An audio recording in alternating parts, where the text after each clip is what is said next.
Hello everyone, good morning and happy Diwali. How are you?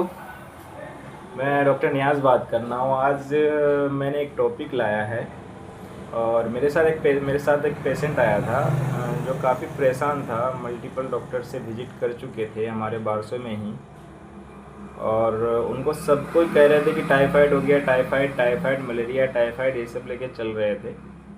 और यहाँ पे एक यही कॉमन है कि बारसो में हमारे कुछ भी हो, बस टाइफाइड मलेरिया, इसके अलावा कोई बुखार नहीं होता है इन लोग की नज़र में। अदरवाइज़ हम आज डिस्कस करेंगे एक डिजीज़ है जिसको हम कहते हैं स्क्रब टाइफस।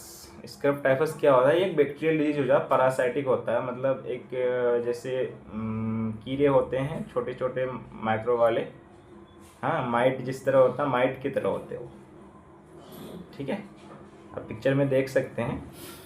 और इसमें मेन चीज़ क्या होता है कि पेशेंट जब आता है आपके ओपीडी में, या आपको जब पेशेंट अपना सिम्टम बताएगा तो आपको ये कंप्लेन देगा कि मुझे बहुत ज़्यादा बुखार आता है, बहुत तेज़ सर में दर्द होता है, एकदम तेज़ तीव्रता वाली दर्द होता है, बॉडी में दर्द, मसल्स पेन।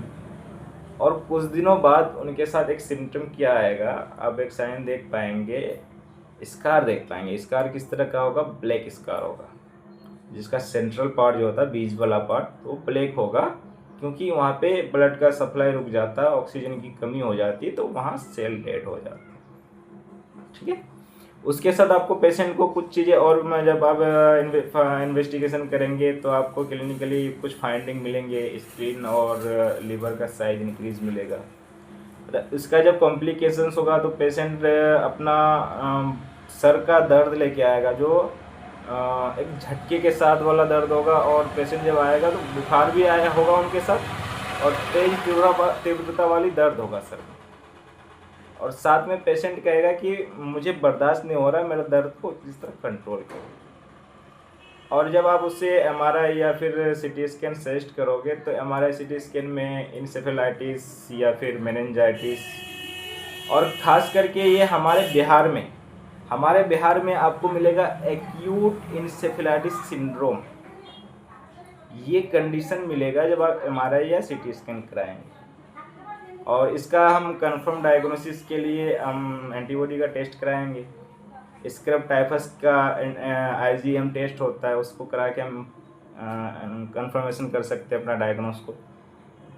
अदरवाइज अगर नहीं भी कर पा रहे, क्योंकि रूरल एरिया में या फिर जो छोटे मोटे गांव होते हैं, इन सब एरिया में आपको नहीं मिलेगा, इस तरह का एंटीबॉडी का टेस्ट नहीं हो पाते हैं।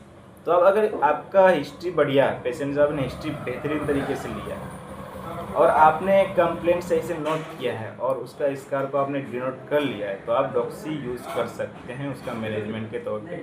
डॉक्सी का यूज़ आप कंटिन्यू करें, अदरवाइज़ सब बेहतर रहेगा।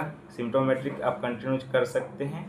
और ये डॉक्सी साइक्लिन 100 mg में आपको अप्रोक्सीमेटली 14 to 28 डेज तक कंटिन्यू करनी है। So thank you.